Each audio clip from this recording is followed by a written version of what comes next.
Hello, everybody. Welcome to this episode of our podcast. Today's topic is teeth in a day, or sometimes it's called clear choice. I've heard it being called all on four. There's several different names, but currently the most common way I hear about it is called teeth in a day. So my guest today is Dr. Don Tillery. He is an oral surgeon. And I got to say, Don, I'm very excited to have you on. You've always been an influence on me since I came to town and started practicing here. You started off University of Florida for dental school, then went off to Texas at Parkland, which everybody who's a dentist knows is the top premier program probably in the nation for oral surgery. There's a lot more into you being an oral surgeon. Your father was an oral surgeon. It just kind of runs in your blood. You have 2, 3, 4 study clubs. I can't even keep track. Every other day I hear you're having a lecture, you're teaching dentists. I think clearly if there was a geek squad for dentists, you would be the president. I think that it's in your blood and in your veins because you're all about oral surgery, implants, and you're always right there where you need to be as far as technology. I do remember one story, and that's the last of the introduction. I'll get moving with the interview. I remember early on, CAT scan technology was emerging in dentistry. And I think the price of one of those things is like a small house or something. And I remember talking to you at one of the meetings, and it was just something that was coming out in journals, and us dentists were reading about it's new and this and that and the other. And I remember you said something very clear. You said, you know what? I got one. It doesn't matter what it costs. It's better treatment. It's faster treatment. It's safer, more predictable. And as far as I know, you were the first guy in town to have this CT technology. Now a lot of guys have the CT technology. So for me, clearly when I'm talking about this topic, all in a day teeth, same day teeth, you were the guy I first thought about. And I'm really glad it's Sunday night. It's late. We have all had long weekends. Really long for you because you were at the Gator game yesterday. So you probably had a very long week. But anyway, so thanks so much for coming on. Thanks, Ramsey. I'm flattered, and it's my pleasure to be here always. Sure. So let's just get to the very introduction to it. I see commercials on TV. Anybody who's watching this podcast probably has seen companies like Clear Choice, and here there's a practice, I don't know, out in Lakeland somewhere that has advertisements they kind of advertise that's kind of what their specialty, maybe a subspecialty is. What is teeth in a day? If I'm a patient watching this and I've heard about it, what's the basic premise of what is it from a guy in the trenches like you? Sure. As you mentioned, there are a number of implant companies, and they market or brand a different name for each of the products. But by and large, it's a mechanism whereby a patient who has failing teeth, failing dentition, they can come in and have their teeth removed while they're asleep, of course. Have dental implants placed in a prosthesis place, which basically is a replacement of all of the teeth as well as some of the gum tissue, all placed in, basically fixed into place or screwed into the dental implants so that they can come in with a mutilated mouthful of teeth and pain, and basically that evening, for a modest fee, they can go home and eat with a new set of teeth and a new smile. And this is now, so we're not talking about a denture. I mean, clearly everybody knows the typical dentures that are rattling around and you put them in a jar and all this kind of stuff, and that's fine. That's certainly, we all have patients that have dentures, and that's fine. But the innovation to this, or what's kind of new about it, is these are teeth that are now still fixed in their mouth. They're attached to these implants. That's right, and they're basically rigidly held to the actual jawbone through openings through the gum tissue, so that they are as fixed and as permanent as their natural teeth once were. So they don't come out at night. They're not loose. They don't have to use adhesives. They don't have to be clipped in and out. And they're extremely innocuous. They really don't hurt. It's amazing, and it always surprises me when I call the patients the day following this type of procedure. Last week I did a procedure on a very nice lady, and always try to call and check up on them the night that I operate on them. And we called, and I left her a voicemail. She wasn't receiving calls. She called me the next day from lunch with a friend. She went out to enjoy her new teeth, and that was the first time that she'd comfortably been able to go out and eat in public with the stability of teeth that weren't loose and that didn't come out in months. And what's the general follow-up? So do you ever have to go to the dentist again? Are you done going to the dentist forever? I mean, clearly you do the surgery, and then we'll get into kind of what's the team involved, because I know it's kind of a team approach. But just from a patient's perspective, if I'm out there and I'm thinking about it, did you have to go to the dentist anymore, or that's it? Sure. No, you still got to go to the dentist. In fact, it's probably even more critical to go because if you think of anything that we have, an automobile, for instance, or maintenance is required, and so you're not off the hook. Quite honestly, what we find are patients that are candidates for this have oftentimes dreaded going to the dentist because routinely they're in pain. They have failing teeth, they're frustrated, and that trip to the dentist is perhaps an uncomfortable experience for them. And with dental implants, much the opposite. Typically, there's not a lot of pain associated with it, once again, and the maintenance procedure is really pretty simple. It is routine cleaning, checking of the prosthesis to make sure that it's functional, and tightening if there's any looseness to it, but not a painful experience at all for the patient. But like anything, maintenance is critical, and so you're not free and clear of the dentist. So who are you mostly seeing? What's the age group, younger, older? I mean, clearly I assume, and I think it's reasonable to say it's usually older population. Is there an age limit? I mean, clearly you're pretty well versed in putting people to sleep. That's something that you have a lot of training in. So who are the people out there that are most commonly in your chair doing this? It's very interesting because one would think that they were older patients who have been without teeth for quite some time, and they've accommodated and they've kind of gotten used to the failing dentures that are loose and that are uncomfortable. And just as you pointed out, they're watching midday television, they see a commercial come on, and they kind of scratch their head and say, gosh, do I have to travel outside of this community, or can I find someone in our community that can take care of us, that we've heard about, that has a reputation that they can trust? And those are the patients that we'll call. There are also a considerable number of patients who have had medical conditions that have resulted in rapid loss of their teeth, or a lot of decay. Patients who have undergone radiation therapy, for instance, for head and neck cancer, whose teeth become decayed and kind of bad, and those patients that are on medication for either chronic pain management that develop a dry mouth. And as you know, when you develop a dry mouth, either because of medication or because of radiation therapy, improves their quality of life or their life expectancy, but it deteriorates their dentition. And when the teeth start to go bad, it's a bad deal.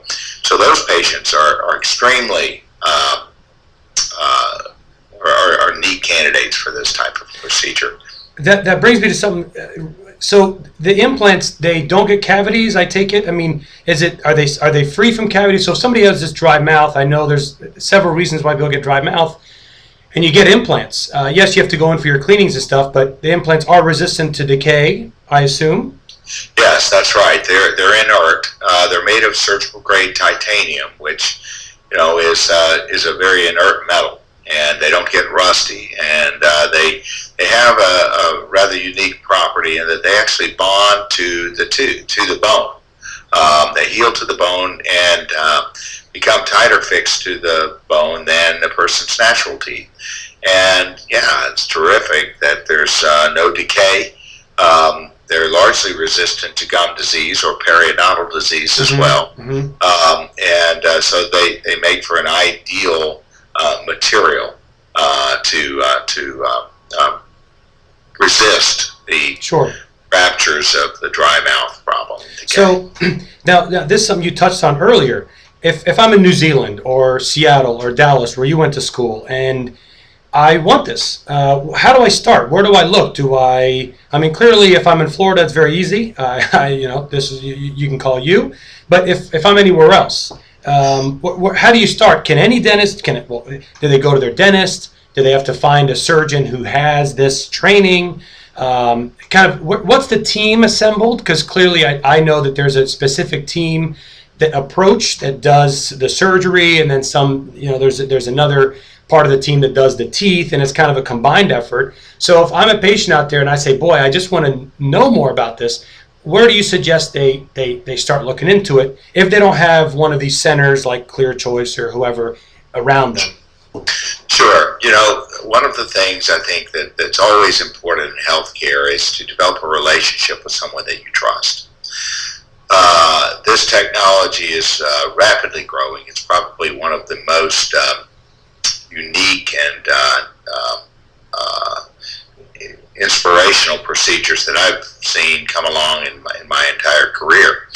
And there's so much, as you mentioned, our study club experience. There's so much information that's being forwarded to people in the community. So first and foremost, find someone that you trust, and you don't need to travel far to sit down with someone that you can discuss this with. Yes, as you mentioned, there are a number of clinics that capitalize on the team approach, and you mentioned several commercial great corporate programs who have long since recognized the value of this type of procedure. And the concept, as you alluded to, requires a team. It requires a surgeon, a restorative dentist, and a prosthetics laboratory technician. And the organization of that triad, those three professionals, is really the critical aspect of being able to provide good service. And so if you have an oral and maxillofacial surgeon in your community that you trust, or that your neighbors trust, to take care of family members, those are the people that would be ideal as far as seeking out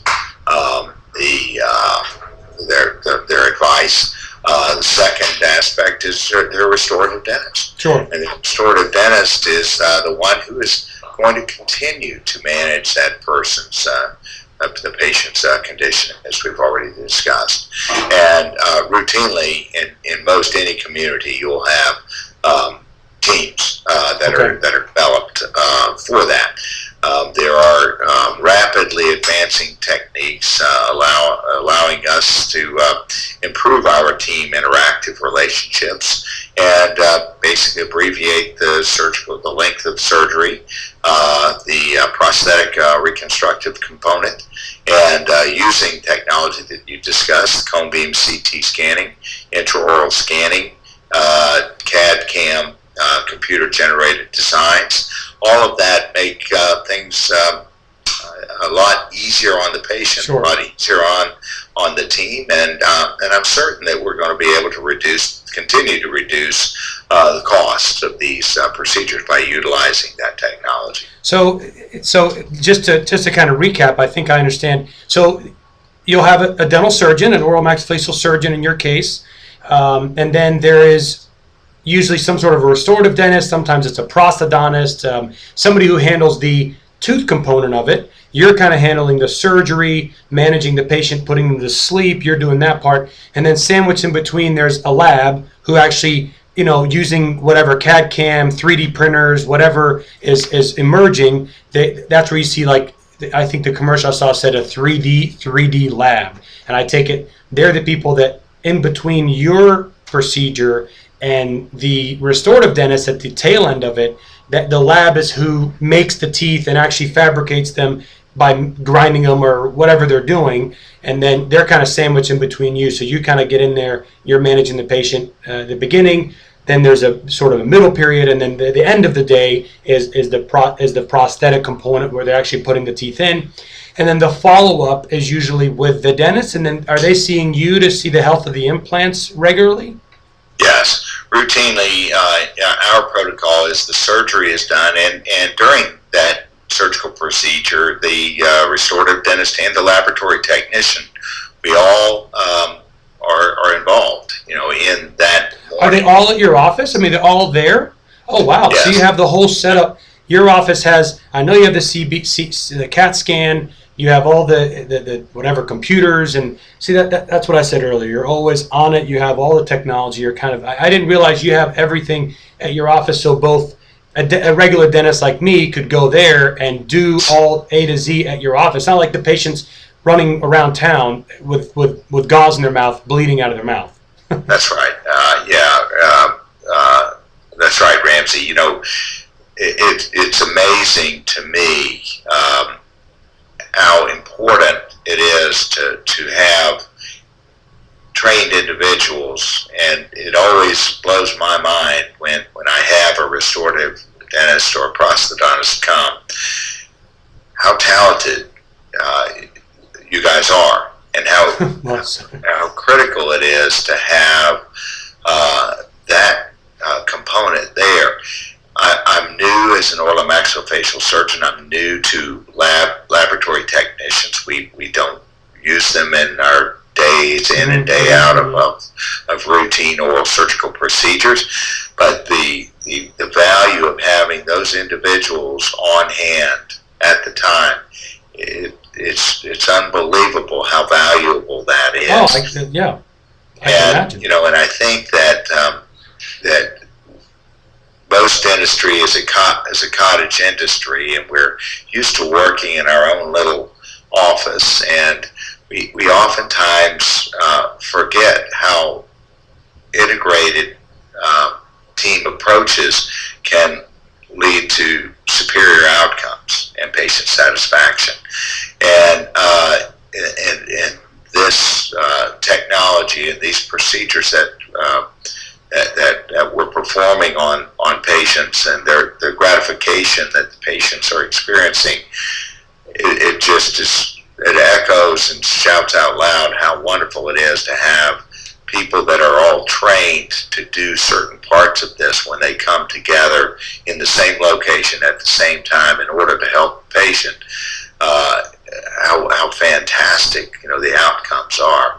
So it's a team. It's a true team approach. And what we typically experience in our hands are patients, once again, who may come in with a mutilated dentition, or their teeth are rotten. Many of them, they might still have a lot of roots in there. Yeah. But we'll start these types of cases in the morning time around 7 o'clock to 8 o'clock in the morning. We'll let the patients go to sleep. We'll put them to sleep, numb them up once they've gone to sleep. So we give them the injections inside their mouth, but they don't know they're getting them because they're asleep. It makes them totally numb, so there's no way we can hurt them, you see.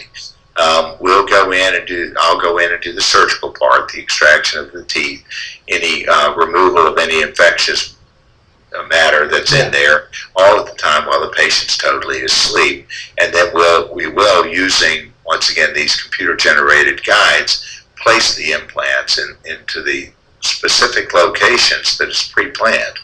And then at that point, we'll let the patients wake up, and they're numb, and we'll let them wake up enough so that they can assist the restorative dentist with bite positioning, so that as the prosthesis is being fitted and put in place, the patients are in no pain, and they'll drift off to sleep, but they're not forced to sleep at that time because it doesn't hurt them. And it's important to have them go through biting and jaw movements in order to idealize the way that the bite is made. Yeah, things you can't replicate with a patient that's asleep. Yeah, I mean, I think just to recap on that team approach, I mean, I think, it's Breast Cancer Awareness Month. We all know, anybody who's known anybody, that's always managed as a team. You go in, there's a plastic surgeon, there's the radiologist, there's a whole crew, and they're all at the cancer centers, and their results are so much better because they have 3 or 4 or 5 people. In this case, there's 3 major elements, and I think it's just great. So, getting to my last few questions, everybody's going to want to know, what does somebody expect as far as cost in general? I realize it's going to vary from state to state. If you're in London, if you're in Tokyo, wherever you are, what's sort of an average ballpark that people can be looking at? Yeah, I think it's fair to look per jaw at $25,000, and that should include the fee wraparound for the surgeon and for the restorative person and for the laboratory as well. And really, I think that it's been said, and I think that this is kind of a pretty appropriate way. If things that morning, if things go well, which they typically do, we fully expect that a person will come in not able to bite, chew, or eat, with some concerns about their aesthetics, and they can walk out of there having all those issues addressed for less than the car that they drove in on. Sure. No, that sounds. I frankly thought it was a lot more than that. So. Last question, pressing question. I know you're a big fisherman, and we've been talking about all on 4. So, in your opinion, what would be harder, catching a prize black marlin or doing a teeth in a day? Which one would be more fun, or which one would be? Well, either one. Which would be tougher for you to reel in 1,000-pound black marlin, or to do a 2 teeth in a day? Because both probably take about a full day. There is no question about it. It'd be a much easier day for me to do teeth in a day. Well, 2 or 3 patients. Yeah. Wow. Well, that shows how good of a surgeon you are, because for that to be easy for you is pretty impressive. Listen, I really appreciate it. Anybody who's watching this, I hope you learned something. Please post your comments. Me or Dr. Tillery will try to respond or try to get feedback as best we can. And Don, you've already mentioned we probably have 100 different topics we could get into. You've already suggested a few, so stay tuned, everybody. I think we'll see some more of Dr. Tillery. Thanks so much. Have a good night. Thank you, Ramsey. Have a good evening.